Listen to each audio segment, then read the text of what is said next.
আসসালামু আলাইকুম ওয়া রাহমাতুল্লাহ। আজকে এখানে ধর্ম মন্ত্রণালয়ে মাননীয় ধর্ম উপদেষ্টা এবং স্বরাষ্ট্র উপদেষ্টা মহোদয় ওনাদের দুইজনের উপস্থিতিতে একটা ধর্মীয় বিষয় নিয়ে আলোচনা হয়েছে। আমরা জানি যে বিগত বিশ্ব ইজতেমাকে কেন্দ্র করে কিছু অনভিপ্রেত পরিস্থিতি সৃষ্টি হয়েছিল, আবারও ইজতেমা সমাগত আর কিছুদিন বাকি আছে। তো সেই ইজতেমাকে নিয়ে যেন আর কোনো নতুন সংঘাত তৈরি না হয়, সেই বিষয়টা সমাধান এবং সুষ্ঠু একটা স্থায়ী সমাধানের লক্ষ্যেই আজকে তবলিগের বিবাদমান দুই পক্ষের লোকজন এখানে এসেছিলেন। আলেম ওলামা হিসাবে আমরাও এসেছিলাম, এখানে কথাবার্তা হয়েছে এবং দুই পক্ষের মধ্য থেকে প্রতিনিধি নিয়ে প্রশাসনের কয়েকজন প্রতিনিধির উপস্থিতিতে একটা কমিটি গঠন করা হয়েছে। তারা বিবাদমান এই উভয় পক্ষের কথাগুলো শুনে একটা স্থায়ী একটা সলিউশন এবং একটা সমন্বয় করে দিবেন। আমরা আশা করছি যে আগামী দিনে তবলিগের কাজকে কেন্দ্র করে, বিশ্ব ইজতেমাকে কেন্দ্র করে আর কোনো নতুন কোনো সংঘাতমূলক পরিস্থিতি তৈরি হবে না।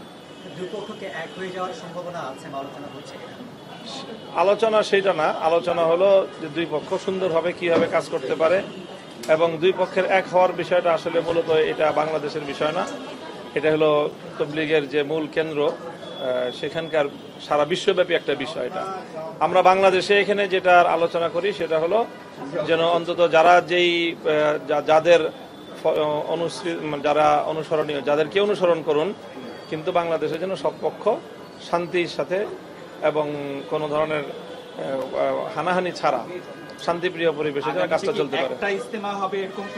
না না, এরকম ইজতেমা একটা হবে কি হবে না এই জাতীয় বিষয় আলোচ্য বিষয় না। আলোচ্য বিষয় হলো যার যার কাজ শেষে করবে, তবে সেই কাজটা যেন শান্তিপূর্ণভাবে হয় এবং সেখানে যেন বিশৃঙ্খলা যেন না। কমিটি কি হয়ে গেছে নাকি কমিটি গঠনের বিষয়ে আলাপ হয়েছে? কমিটির একটা ফরম্যাট তৈরি হয়েছে। প্রশাসন থেকে 3 জন থাকবেন এবং উভয় পক্ষ থেকে 2 জন করে 7 জনের একটা কমিটির ফরম্যাট। মসজিদের কোনো বিষয় নিয়ে? না না, কাকরাইল মসজিদের বিষয় নিয়ে আলোচনা হয়নি।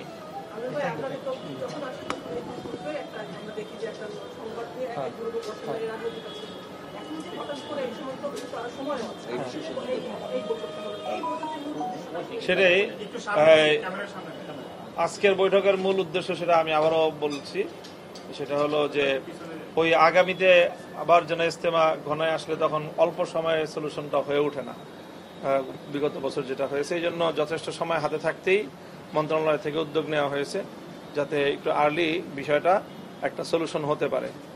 তো সেই উদ্যোগ নেওয়া হয়েছে এবং সেই উদ্যোগের জন্যই দুই পক্ষ থেকে 2 জন 4 জন এবং প্রশাসনের 3 জন, এই 7 জন মিলে তারা আলোচনার মাধ্যমে একটা সমন্বয়ের সৃষ্টির চেষ্টা করবে। হ্যাঁ, এরকমই।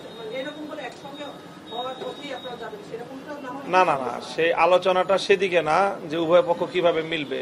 আলোচনাটা হলো যে উভয় পক্ষ যার যার মতো করে যার যার ফিলোসফি, আইডিওলজি অনুযায়ী কাজ করবে, কিন্তু কাজটা করার ক্ষেত্রে যেন কোনো বিশৃঙ্খলা এবং কোনো সংঘাতমূলক পরিস্থিতি যেন তৈরিটা না হয়।